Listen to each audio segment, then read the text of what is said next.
दे आगे जयंती, आगे जयंती, आगे जयंती जी। दे आगे जयंती, आगे जयंती, आगे जयंती जी। गुरु बाबा के, गुरु घासी के, महबूब लाला के 18 दिसंबर आगे जयंती जी। गुरु घासी के 18 दिसंबर आगे जयंती जी।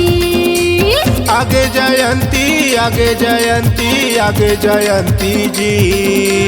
आगे जयंती, आगे जयंती, आगे जयंती जी। गुरु बाबा के, गुरु घासी के, महबूब लाला के 18 दिसंबर आगे जयंती जी। गुरु घासी के 18 दिसंबर आगे जयंती जी।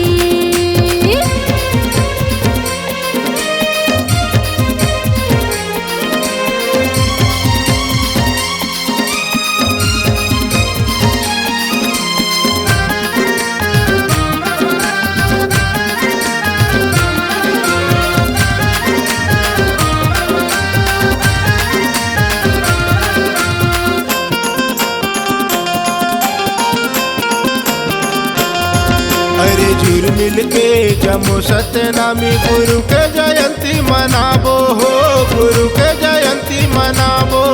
यदि चौका मंगल गाबो हो संत, नाचबो मिल के पंथी हो, नाचबो मिल के पंथी।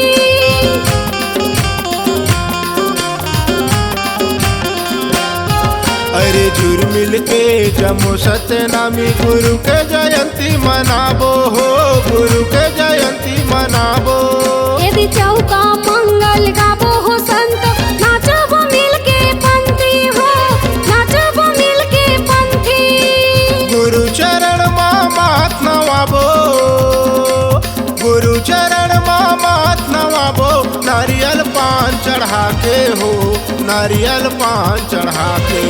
गुरु बाबा के, गुरु घासी के, अमृति ललना के 18 दिसंबर आगे जयंती जी।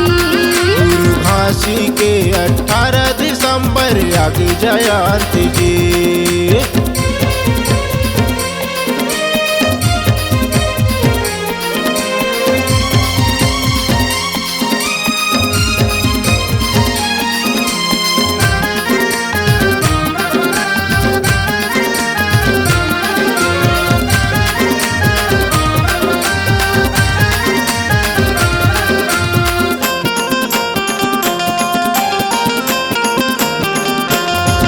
अरे गुरु जयंती के अलग चिन्हारी, साधक झंडा लहरावत हो, साधक झंडा लहरावत हो। यदि गाँव गाँव और नगर शहर में सबो जयंती मनावत हो, सबो जयंती मनावत हो।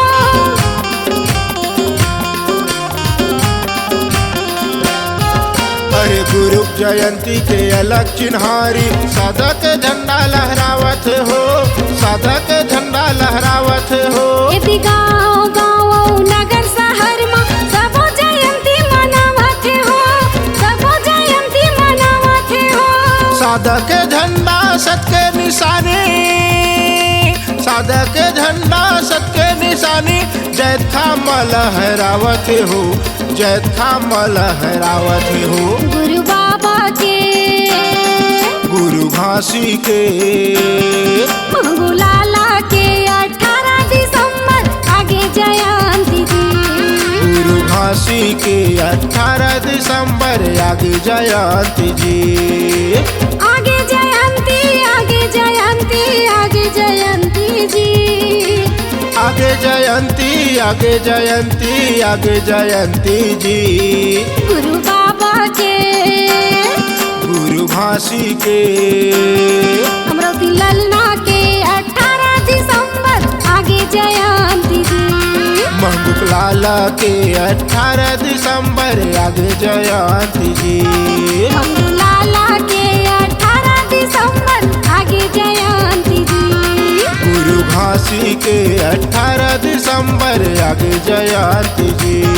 गुरु घासी के 18 दिसंबर आगे जयंती जी। Log Digital Recording Studio, Cordoba. Contact number 99071192215.